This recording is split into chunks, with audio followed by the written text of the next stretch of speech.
کشش کیا ہے؟ کیا یہ واقعی صرف ذاتی پسند کا معاملہ ہے یا ہمارے اندر کوئی بہت ہی قدیم پروگرامنگ چل رہی ہے جو لاشعوری طور پر ہمارے فیصلے کر رہی ہے؟ یہ ایک ایسا سوال ہے جو بظاہر بہت سادہ لگتا ہے جی، لیکن اس کی گہرائی میں انسانی ارتقاء کے لاکھوں سال کے راز چھپے ہیں، اور آج ہم انہی رازوں سے پردہ اٹھانے کی کوشش کریں گے۔ اچھا، ہمارے پاس ڈاکٹر شیرن مولم کی کتاب ہاؤ سیکس ورکس اور اس سے جڑی ہوئی کئی سائنسی تحقیقات کا مواد موجود ہے۔ تو مقصد یہ ہے کہ انسانی جنسیت، کشش اور رویوں کے پیچھے جو طاقتور حیاتیاتی قوتیں ہیں ان کو سمجھا جائے، بالکل، جو اکثر ہماری شعوری سوچ سے کہیں زیادہ گہری اور پرانی ہے۔ تو آج کا مشن یہ سمجھنا ہے کہ ہمارے خوبصورتی کے پیمانے، ہمارے ساتھی کا انتخاب، کیا یہ واقعی ہمارے اپنے ہیں یا ہم صرف ایک ایسے اسکرپٹ پر عمل کر رہے ہیں جو لاکھوں سال پہلے ہمارے بقا کے لیے لکھا گیا تھا؟ یہ ایک بہت ہی دلچسپ نقطہ ہے۔ تو آئیے اس کی گہرائی میں اترتے ہیں۔ سب سے پہلے تو سب سے بنیادی سوال، جی، جنسی تولید یعنی سیکشول ریپروڈکشن، اس کا وجود ہی کیوں ہے؟ یہ تو بہت پیچیدہ، وقت طلب اور توانائی ضائع کرنے والا عمل ہے۔ صحیح۔ اس کے مقابلے میں غیر جنسی تولید جیسے بیکٹیریا کرتے ہیں۔ ہاں، وہ تو بہت تیز اور مؤثر ہے، 1 سے 2، 2 سے 4۔ تو ارتقاء نے یہ مشکل راستہ کیوں چنا؟ دیکھیں، یہ ایک بہترین سوال ہے اور اس کی سب سے شاندار وضاحت ریڈ کوئین ہائپوتھیسس میں ملتی ہے۔ اچھا، یہ کیا چیز ہے؟ یہ نام ایلس ان ونڈرلینڈ کے کردار سے لیا گیا ہے، جو کہتی ہے یہاں اپنی جگہ پر قائم رہنے کے لیے بھی تمہیں پوری رفتار سے دوڑنا پڑتا ہے۔ واہ! ارتقاء کی دنیا میں بھی یہی اصول لاگو ہوتا ہے۔ لیکن اگر یہ اتنی زبردست حکمت عملی ہے تو پھر بیکٹیریا جیسی کامیاب ترین مخلوق آج بھی غیر جنسی تولید پر کیوں انحصار کرتی ہے؟ جی بالکل، یہ رفتار اور لچک کے درمیان ایک سمجھوتا ہے۔ بیکٹیریا تیزی سے اپنی تعداد بڑھا سکتے ہیں، لیکن وہ سب جینیاتی طور پر ایک جیسے ہوتے ہیں۔ تو اس کا مطلب ہے کہ اگر کوئی ایک وائرس ان پر حملہ کرنے کا طریقہ سیکھ لے تو وہ پوری آبادی کو ختم کر سکتا ہے۔ جنسی تولید اس کے برخلاف کام کرتی ہے۔ اسے آپ ایک جینیاتی مکسنگ باؤل سمجھیں۔ یعنی ہر نسل میں ایک نیا امتزاج بنتا ہے؟ جی، 2 مختلف والدین کے جینز مل کر ایک نیا اور منفرد امتزاج بناتے ہیں، اور یہ مسلسل بدلتا ہوا جینیاتی تنوع ہمارے اصل دشمنوں یعنی پرجیویوں اور بیماریوں کے لیے ہم پر حملہ کرنا انتہائی مشکل بنا دیتا ہے۔ تو جنسی تولید ہر نسل میں ہمارے جینیاتی تالے کا پاسورڈ بدلنے جیسا ہے تاکہ دشمن اسے کبھی کھول نہ سکے؟ آپ نے بالکل صحیح سمجھا۔ ارتقاء کی نظر میں سکون موت ہے۔ جس دن کوئی نسل بدلنا چھوڑ دیتی ہے، اسی دن اس کے دشمن اس کا دفاع توڑ دیتے ہیں۔ تو یہ بقا کی ایک نہ ختم ہونے والی دوڑ ہے۔ بالکل، اور جنسی تولید اس دوڑ میں بنے رہنے کا ہمارا سب سے بڑا ہتھیار ہے۔ اچھا، اسی بقا کی حکمت عملی میں خاص طور پر انسانوں میں پچھلے 150 سالوں میں ایک بہت بڑی اور تیز رفتار تبدیلی دیکھنے میں آئی ہے۔ جی، بلوغت کی عمر میں۔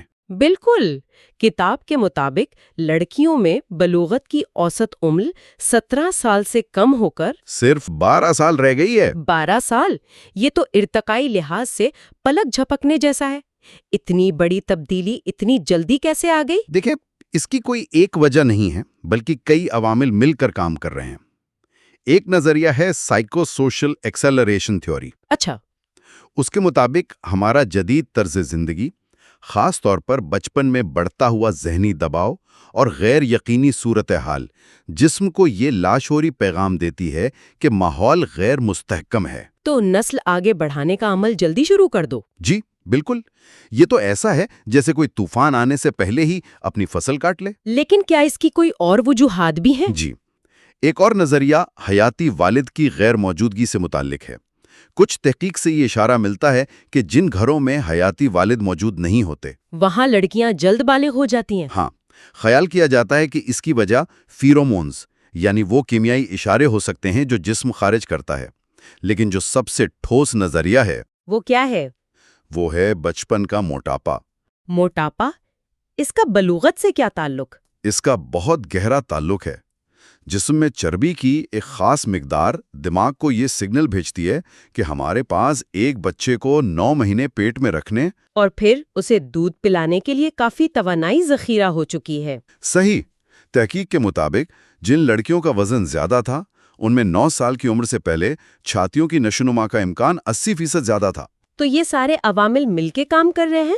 مطلب موٹاپا، غیر مستحکم ماحول۔ جی، زیادہ امکان یہی ہے کہ یہ سب مل کر ایک پرفیکٹ سٹارم بنا رہے ہیں، اور اس کا سب سے بڑا مسئلہ وہ ہے جسے محقق پیٹر گلمین مس میچ کہتے ہیں۔ مس میچ یعنی عدم مطابقت۔ بالکل، جسم تو بالغ ہو گیا ہے لیکن ذہن، جذبات اور سماجی سمجھ بوجھ ابھی تک بچے ہیں۔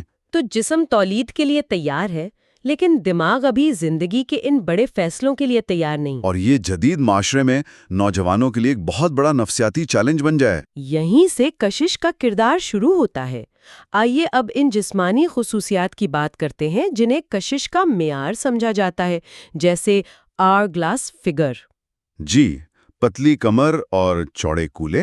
کیا یہ صرف ایک ثقافتی معیار ہے جو وقت کے ساتھ بدلتا رہتا ہے؟ نہیں، یہ صرف ثقافتی معیار نہیں، اس کے پیچھے بہت ٹھوس ارتقائی سائنس ہے۔ اس کی 3 بڑی وجوہات ہیں۔ اچھا، وہ کیا ہے؟ پہلی وجہ تو ہے زرخیزی کا واضح اشارہ۔ ایک تحقیق سے پتہ چلا کہ ایسی خواتین میں ایسٹروڈیول نامی ہارمون کی سطح 30% زیادہ ہوتی ہے، جو حاملہ ہونے کے لیے بہت اہم ہے۔ جی۔ دوسری وجہ ہے صحت کی علامت۔ آج ہم جانتے ہیں کہ پیٹ پر جمع ہونے والی چربی دل کی بیماریوں کا خطرہ بڑھاتی ہے، جبکہ کولہوں اور رانوں پر موجود چربی اتنی خطرناک نہیں۔ تو پتلی کمر اس بات کا اشارہ ہے کہ چربی صحیح جگہ پر ہے۔ بالکل، یعنی جسم صحت مند ہے۔ یہ 2 وجوہات تو سمجھ میں آتی ہیں، صحت اور زرخیزی۔ لیکن کتاب میں ایک تیسری وجہ بھی بتائی گئی ہے جو سب سے زیادہ حیران کن ہے۔ اور وہ ہے ذہین بچے۔ ذہین بچے؟ جسم کی ساخت کا بچوں کی ذہانت سے کیا تعلق ہو سکتا ہے؟ تعلق ہے اور بہت گہرا۔ پٹسبرگ اور کیلیفورنیا یونیورسٹی کے محققین نے دریافت کیا کہ چوڑے کولہوں والی ماؤں کے بچے علمی ٹیسٹس میں زیادہ نمبر حاصل کرتے ہیں۔ واہ، لیکن کیوں؟ اس کی وجہ یہ ہے کہ کولہوں اور رانوں کی چربی میں اومیگا 3 فیٹی ایسڈز کا ایک بہت بڑا ذخیرہ ہوتا ہے۔ اوہ، یہ تو وہی فیٹی ایسڈز ہیں جو دماغ کی نشوونما کے لیے ضروری ہوتے ہیں۔ جی، یہ حمل اور دودھ پلانے کے دوران بچے کے دماغ کی نشوونما کے لیے ایندھن کا کام کرتے ہیں۔ یہ تو ناقابل یقین ہے۔ یعنی جب کوئی مرد کسی خاتون کی جسمانی ساخت کی طرف متوجہ ہوتا ہے تو وہ لاشعوری طور پر صرف زرخیزی نہیں بلکہ اپنے ہونے والے بچوں کے آئی کیو کا انتخاب کر رہا ہوتا ہے۔ خوبصورتی دراصل دماغی طاقت کا ایک اشتہار ہے۔ آپ نے اس کا بالکل صحیح خلاصہ کیا ہے۔ اسی طرح انسانی خواتین کے پستان بھی باقی تمام جانوروں سے مختلف ہیں۔ جی، ان کا بھی تو کوئی ارتقائی مقصد ہوگا۔ ان کا بھی دوہرا مقصد ہے، بچے کی پرورش کے لیے توانائی کا ذخیرہ اور جنسی کشش، اور یہاں بھی ہم آہنگی یعنی سیمیٹری، صحت اور جینیاتی مضبوطی کا ایک لاشعوری اشارہ ہے۔ اچھا، مردوں کے حوالے سے بھی ایک عام پریشانی عضو تناسل کے سائز کے بارے میں پائی جاتی ہے۔ سائنس اس بارے میں کیا کہتی ہے؟ اعداد و شمار یہاں ایک بہت دلچسپ فرق دکھاتے ہیں۔ 2006 کی ایک تحقیق کے مطابق صرف 55% مرد اپنے سائز سے مطمئن تھے۔ صرف 55%؟ لیکن جب خواتین سے ان کے ساتھی کے بارے میں پوچھا گیا تو 85% بالکل مطمئن تھیں۔ اچھا، تو اس کا مطلب ہے کہ یہ پریشانی مردوں کے ذہن میں زیادہ ہے، حقیقت میں کم؟ بالکل، تحقیق یہ بھی بتاتی ہے کہ جنسی تسکین کے لیے لمبائی سے زیادہ چوڑائی اہم ہو سکتی ہے۔ لیکن ارتقائی نقطہ نظر سے سائز کا کیا مقصد ہے؟ اس کا اصل تعلق سپرم کمپٹیشن سے ہے۔ Sperm competition? جی، جن انواع میں مادہ کئی نروں سے ملاپ کرتی ہے ان کے نروں میں جسم کے تناسب سے بڑے خصیے ہوتے ہیں تاکہ وہ زیادہ نطفہ پیدا کر کے مقابلہ جیت سکیں۔ اس کی کوئی مثال؟ بہترین مثال گوریلا اور چمپینزی ہیں۔ مادہ گوریلا عموماً ایک ہی نر کے ساتھ رہتی ہے تو وہاں مقابلہ کم ہے اور خصیت چھوٹے، لیکن چمپینزیوں میں مادہ کئی نروں سے تعلق رکھتی ہے تو ان کے خصیے بڑے ہوتے ہوں گے؟ گوریلا کے مقابلے میں 10 گنا بڑے۔ یہ ایک طرح کی حیاتیاتی ہتھیاروں کی دوڑ ہے۔ تو جسم کا ہر پہلو لاکھوں سال کی تولیدی حکمت عملیوں کا نتیجہ ہے۔ بالکل، ہر حصہ کسی نہ کسی ارتقائی مقصد کو پورا کرتا ہے۔ تو اگر ہمارا جسم اتنے سارے بصری اشارے بھیج رہا ہے تو کیا یہ مواصلات صرف دیکھنے تک محدود ہے؟ کیا ہمارے سونگھنے کی حس بھی اس کھیل میں شامل ہے؟ جی، اور شاید سب سے طاقتور طریقے سے 1995 میں کی گئی مشہور ٹی شرٹ تحقیق نے اسے ثابت کیا۔ اوہ، یہ تو میں نے سنی ہے۔ اس میں مردوں کو کچھ دن ایک ہی ٹی شرٹ پہننے کو کہا گیا اور پھر ان ٹی شرٹس کو خواتین کو سونگھنے کے لیے دیا گیا۔ اور نتیجے کیا نکلا؟ خواتین نے مسلسل ان مردوں کی خوشبو کو ترجیح دی جن کا مدافعتی نظام، خاص طور پر HLA جینز، ان سے سب سے زیادہ مختلف تھا۔ ایک منٹ، تو آپ کہہ رہی ہیں کہ ہماری ناک لاشعوری طور پر ہمارے بچوں کے لیے بہترین جینیاتی ساتھی ڈھونڈ رہی ہے؟ یہی تو اس کی سب سے دلچسپ بات ہے۔ جتنا مختلف آپ کے ساتھی کا مدافعتی نظام ہوگا، اتنا ہی متنوع اور مضبوط آپ کے بچوں کا مدافعتی نظام ہوگا۔ واہ! وہ بیماریوں کا مقابلہ بہتر طریقے سے کر سکیں گے۔ آسان لفظوں میں، ہماری ناک ہمارے مستقبل کے بچوں کے لیے ایک جینیٹک ڈاکٹر کا کام کر رہی ہے۔ اور ہمیں اس کا احساس تک نہیں ہوتا۔ بالکل۔ لیکن ظاہر ہے کشش میں سب سے بڑا کردار تو آنکھوں کا ہی ہوتا ہے۔ ہم ہمیشہ سنتے ہیں کہ خوبصورتی تو دیکھنے والے کی آنکھ میں ہوتی ہے۔ کیا یہ بات سچ ہے؟ یہ ایک کلاسیکی بحث ہے، لیکن تحقیق بتاتی ہے کہ خوبصورتی کے کچھ پہلو عالمی ہیں۔ اس کی سب سے بڑی وجہ ہے چہرے کا تناسب، یعنی سیمیٹری۔ سیمیٹری؟ مطلب چہرے کا بایاں اور دایاں حصہ ایک جیسا ہونا۔ جی۔ یہاں تک کہ نوزائیدہ بچے جنہیں ثقافت نے ابھی تک متاثر نہیں کیا ہوتا، وہ بھی متناسب چہروں کو زیادہ دیر تک دیکھتے ہیں۔ تو سیمیٹری اور آور گلاس فگر یہ دونوں ایک ہی چیز کا اشارہ دے رہے ہیں، جینیاتی صحت؟ بالکل۔ سیمیٹری اس بات کا ایک بصری اشتہار ہے کہ نشو و نما کے دوران سب کچھ ٹھیک رہا، کوئی بیماری یا جینیاتی مسئلہ نہیں ہوا۔ یہ ایک صحت مند جینیٹک پیکج کی ضمانت ہے۔ تو خوبصورتی دیکھنے والے کی آنکھ میں تو ہوتی ہے، لیکن اس آنکھ کو ارتقاء نے سکھایا ہے کیا دیکھنا ہے۔ آپ نے بالکل صحیح کہا۔ ہم نے اب تک مرد اور عورت کی بات کی ہے جیسے یہ دو واضح اور الگ الگ کیٹیگریز ہوں، لیکن حیاتیات اکثر ہماری بنائی ہوئی صاف ستھری لکیروں کو پسند نہیں کرتی۔ بالکل بھی نہیں کرتی۔ حیاتیاتی جنس ایک بہت وسیع اسپیکٹرم ہے، کوئی آن آف سوئچ نہیں۔ اس کی کوئی مثال؟ اس کی ایک بہترین مثال ہے اینڈروجن انسینسٹیوٹی سنڈروم یا AIS۔ اس حالت میں ایک شخص کے پاس جینیٹکلی طور پر XY کروموسوم ہوتے ہیں، جو عام طور پر مردانہ جینیاتی کوڈ سمجھا جاتا ہے؟ جی، اور اس کا جسم مردانہ ہارمونز یعنی اینڈروجنز بھی بناتا ہے۔ لیکن مسئلہ یہ ہے کہ جسم کے خلیات اس ہارمون کے سگنل کو وصول ہی نہیں کر پاتے۔ مطلب پیغام بھیجا جا رہا ہے لیکن کوئی اسے سن نہیں رہا؟ بالکل۔ اس لیے جسم بیرونی طور پر مکمل طور پر ایک خاتون کا روپ اختیار کر لیتا ہے، لیکن اندرونی طور پر اس کے جسم میں رحم یا بیضادانیاں نہیں ہوتی۔ یہ تو ہمارے اس بنیادی خیال کو ہی چیلنج کرتا ہے کہ جنس کا تعین صرف کروموسوم سے ہوتا ہے۔ جی، ایسی ہی ایک اور حیران کن مثال ڈومینیکن ریپبلک کے گوئیڈو چے کی ہے۔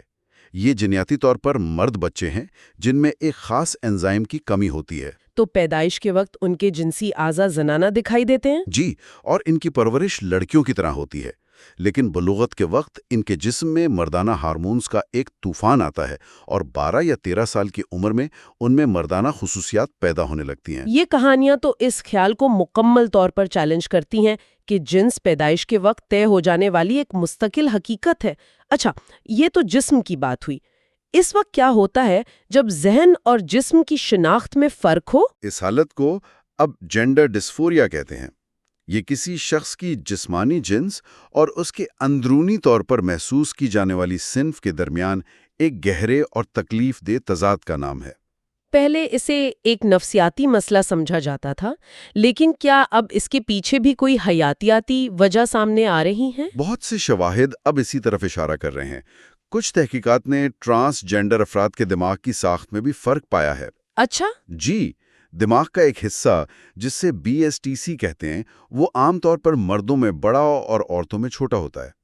کچھ تحقیقات میں پایا گیا کہ ٹرانس جینڈر خواتین یعنی پیدائشی مرد میں اس حصے کا سائز عام خواتین جیسا تھا۔ یعنی یہ ممکن ہے کہ ایک مردانہ جسم میں ایک زنانہ دماغ ہو یا اس کے برعکس؟ یہ اس خیال کو تقویت دیتا ہے کہ صنفی شناخت کی جڑیں دماغ کی حیاتیات میں ہو سکتی ہیں۔ آخر میں اگر ہم جانوروں کی دنیا پر نظر ڈالیں تو وہاں بھی ہم جنس پرستانہ رویے کی بہت سی مثالیں ملتی ہیں۔ جی، 1500 سے زیادہ انواع میں اس رویے کو دستاویز کیا گیا ہے، جاپانی مکاک بندروں سے لے کر بونوبوس تک۔ یہ بہت عام ہے۔ تو اس کا مقصد صرف جنسی لذت نہیں ہے؟ نہیں، اس کے کئی سماجی مقاصد بھی ہیں۔ یہ سماجی تعلقات کو مضبوط بناتا ہے، تناؤ کو کم کرتا ہے اور گروہ میں اتحاد پیدا کرتا ہے۔ فطرت خود ہمیں دکھاتی ہے کہ جنسی رویہ صرف تولید تک محدود نہیں ہے۔ تو آج کی گفتگو کا خلاصہ یہ ہے کہ ہماری خوبصورتی، کشش اور جنسی رویے کے تصورات بالکل بھی من مانے نہیں ہیں۔ جی نہیں، ان کی جڑیں صحت، زرخیزی اور سب سے بڑھ کر اگلی نسل کی بقا اور ذہانت کو یقینی بنانے کی گہری ارتقائی حکمت عملیوں میں پیوست ہیں۔ بلوغت کی بدلتی عمر سے لے کر اوور گلاس فگر کی کشش تک، اور مطابقت رکھنے والے ساتھی کو سونگھنے کی لاشعوری صلاحیت اور متناسب چہروں کی عالمی اپیل تک، ہمارے جسم مسلسل یہ قدیم حیاتیاتی اشارے بھیج اور وصول کر رہے ہیں، چاہے ہمیں اس کا شعوری طور پر ادراک ہو یا نہ ہو۔ اور یہ کہ حیاتیات خود بھی مرد اور عورت کی واضح تقسیم سے کہیں زیادہ پیچیدہ اور متنوع ہے۔ تو سننے والوں کے لیے ایک اختتامی سوچ یہ ہے، اگر ہماری کشش کا اتنا بڑا حصہ صحت اور زرخیزی کے ان لاشعوری حیاتیاتی اشاروں پر مبنی ہے، تو جسے ہم ذاتی پسند یا کیمسٹری کہتے ہیں، وہ واقعی کتنی ذاتی ہے اور کتنی ہماری قدیم حیاتیاتی پروگرامنگ کا نتیجہ ہے۔